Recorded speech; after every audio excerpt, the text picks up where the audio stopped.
the sun shining bright, got a look that's bold, ready for the night. Sparks in my eyes, feeling so fly. Luxury on my face, watch me touch the sky. Every frame's a masterpiece, crafted to perfection, can't be beat. Sparks exclusives, one of a kind, stepping out, turning heads every time. Sparks on glasses, the world's on fire. Luxury, the vibe, take it higher. With every glance, you feel the change. In the light of fashion, we own the stage. Sparks exclusives, no compromise. Style and bold, with the world as your eyes. From city streets to the red carpet glow. Sparks on my face, now watch me show.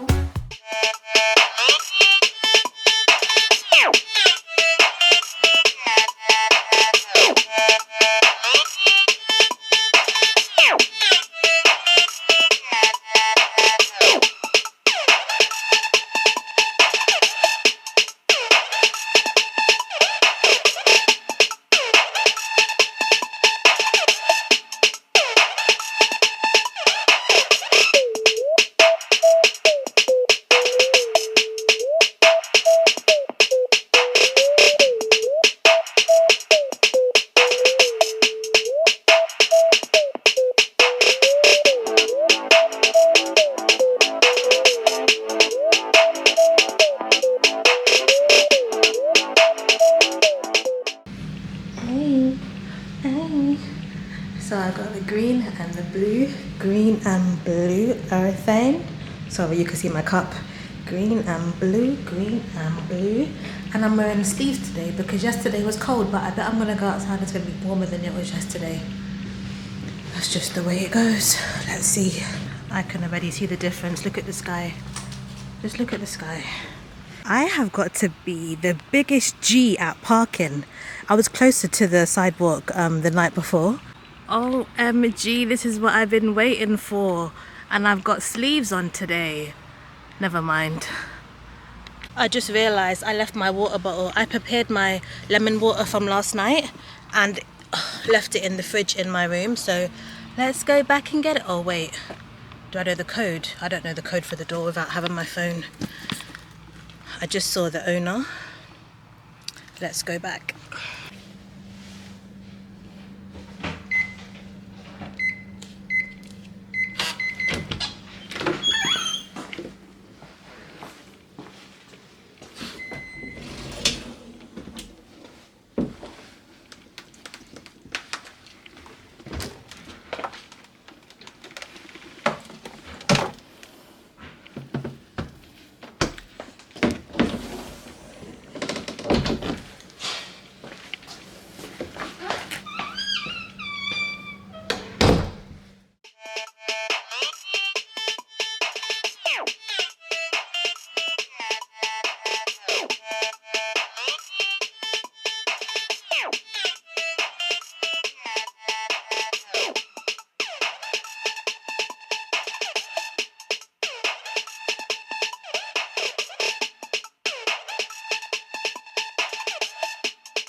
I don't think there's an optician under the sun that would say dawn is a good idea to clean your glasses. Yeah, no. Good.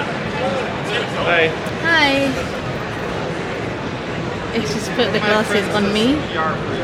Look at how bright and bold the sparks are. When I get back to England, I'm gonna go and get my eyes tested. And today, I'm looking forward to seeing Venus Williams.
This icon, Venus Williams. They will be joining us in a moment. I'll do a brief introduction. So you know Venus Williams. She's a tennis icon. She's the most decorated tennis player in Olympic history. If that's not enough, she's also a New York Times best-selling author. She has founded multiple businesses and was also the executive producer of the Academy Award-winning movie King Richard. I think she's the absolute perfect person to be here in front of the optical industry because she embodies so much of the spirit of this industry, the entrepreneurship, the drive, the innovation, and of course also the style. And so I think she will be absolutely tremendous. She'll be here today to share her story with her battle with Sjogren's syndrome. So she's also carrying a vision health message that cannot be overlooked. It's tremendously important. So I would love to welcome right now for you, Venus Williams and Kelly Tillman to the stage. I hope it inspires you and you enjoy.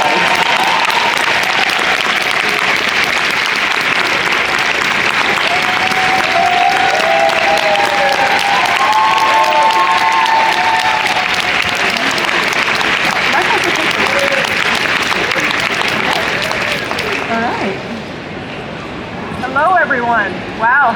Can you hear me well? Great. Great to see you. Thank you. At the Vision Expo. That's a great opening line, right? Great to see you. It's such an honor to be with such a trailblazer in Venus Williams. A lot of people obviously know you for your Hall of Fame tennis career.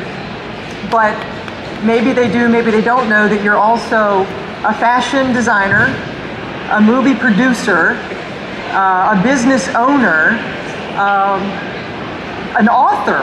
You've written books. Such an inspiration to so many people.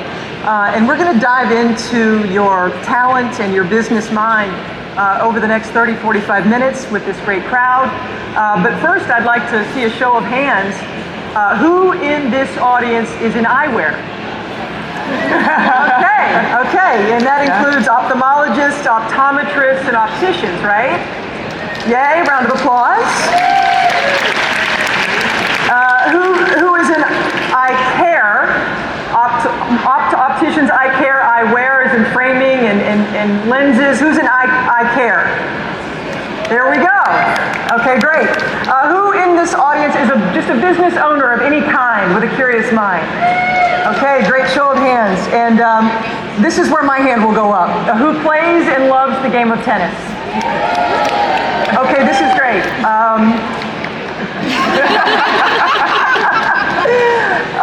Your incredible tennis career, Venus, spans a couple of decades and counting.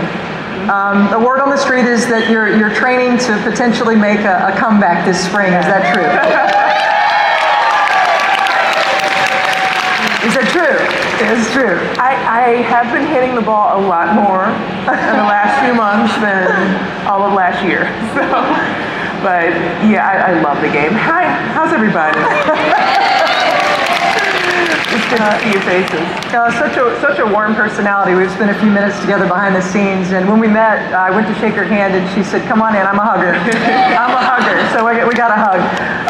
7 Grand Slam singles titles. 14 Grand Slam doubles titles. Please correct me if I'm wrong.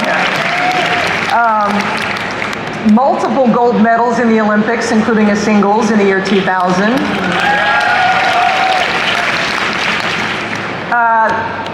I worked in golf for a long time, and one of the #1 golfers in the world told me, it's easier to get to #1 than stay #1.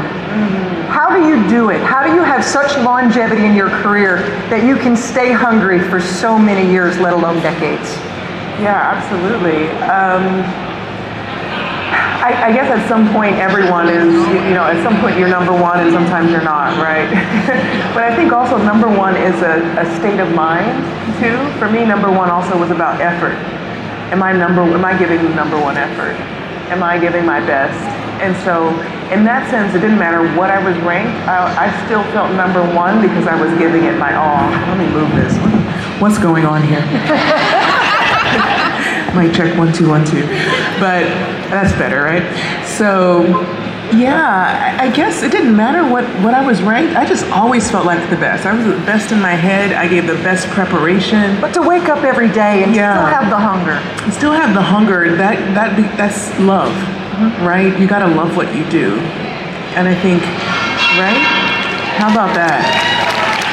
And if you have the opportunity to choose what you do, that's a privilege. Not everyone gets that opportunity. So I was very fortunate to have been started in tennis by my parents and then to get to choose to continue doing it. Yeah. So when you love it, it's wonderful to wake up and to go do that every single day. But also I think that being number one is, at that moment people say you're the best, right? But I always felt like I was going for better, not best, because best is a moment. I was number one, now apparently someone else is number one. Serena was number one a long time. But who's that? She was tough. Yeah. But for me, it was just this philosophy of better. You know, I needed to always be better. Thanks. I won't ever be able to sing like Whitney Houston.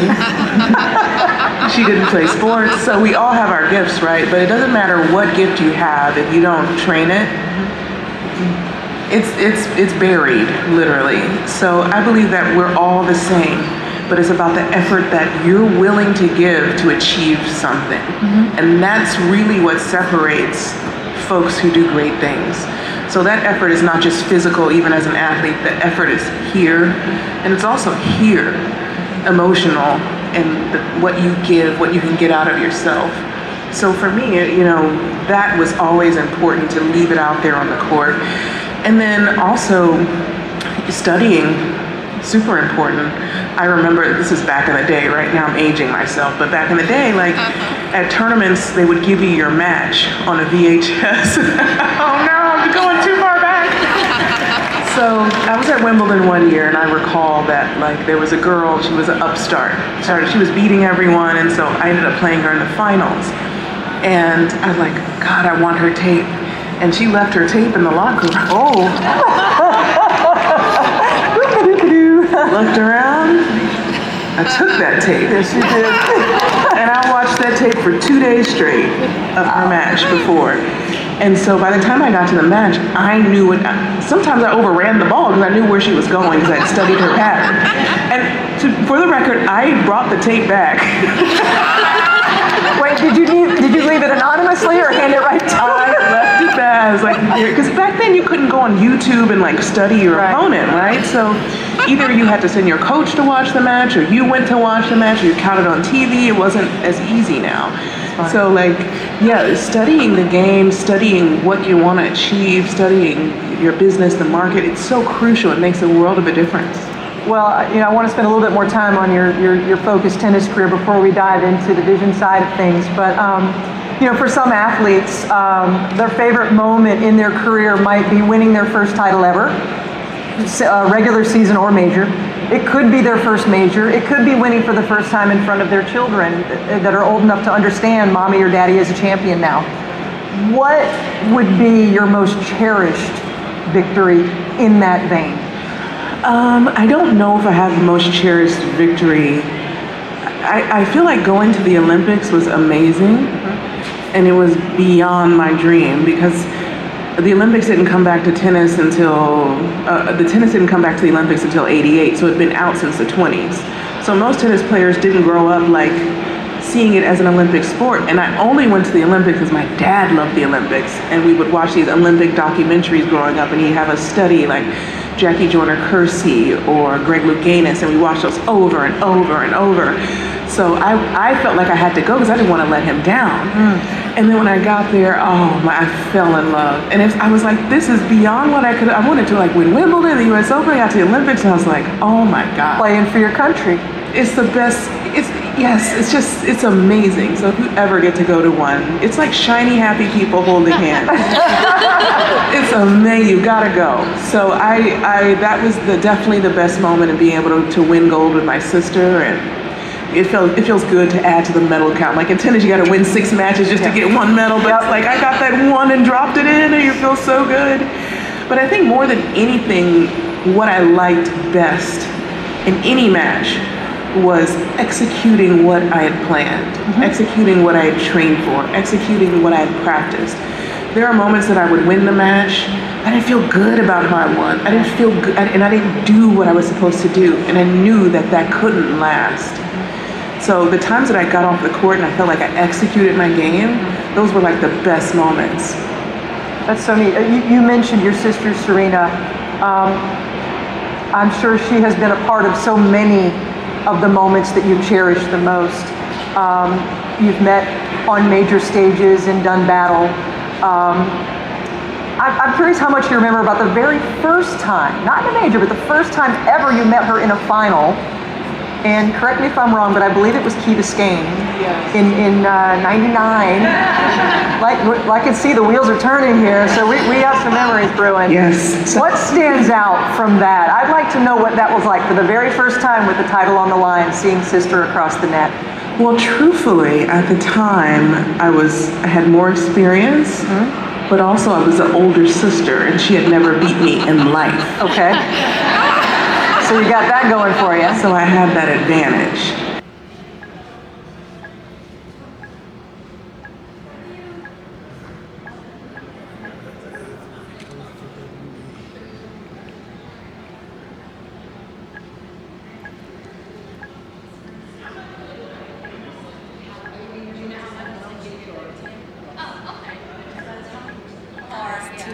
Jeez. Isn't there 5 seconds? Yeah. How far away is it?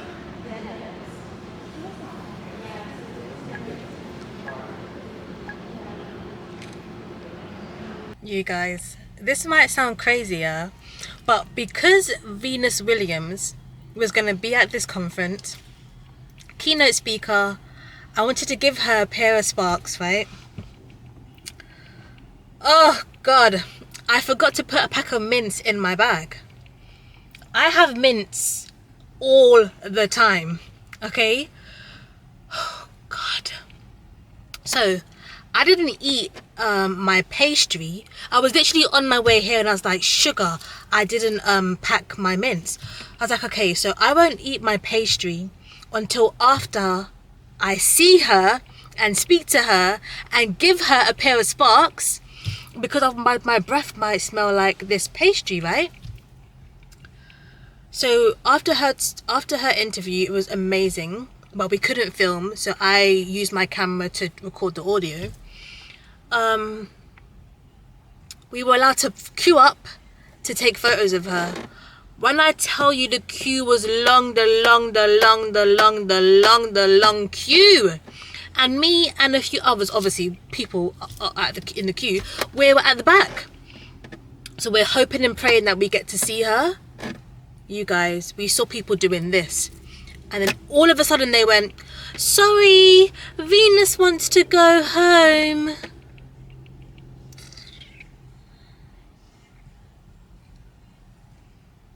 Devastated, and now I'm hungry. I need to eat my pastry. Look, I need to eat my pastry. I'm devastated. I have wanted to see her since I was a teenager, right? Because she inspired me to play tennis when I was in high school. I have wanted to see her for so long.